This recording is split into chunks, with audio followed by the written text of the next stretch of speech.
menjaga harga pangan agar stabil.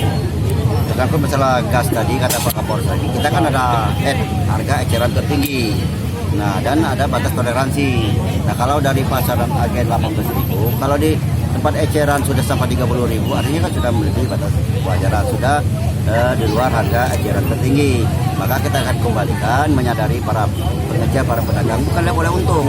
Jadi jangan sampai memanfaatkan situasi umpama barang langka atau situasi Ramadan ini dimanfaatkan oleh para pedagang. Boleh untung tapi harus sesuai dengan yang kita mikirkan daya beli masyarakat. Siap. Ya. Di belakang Mbak, ibu belakang adik, belakang dulu Bu, keluar dulu Bu. Kami tidak berjual, macam ini tidak berjual kami. Tidak jadi jualan macam ini. Lagu kami lah, oke. Lagi no bijak lagi.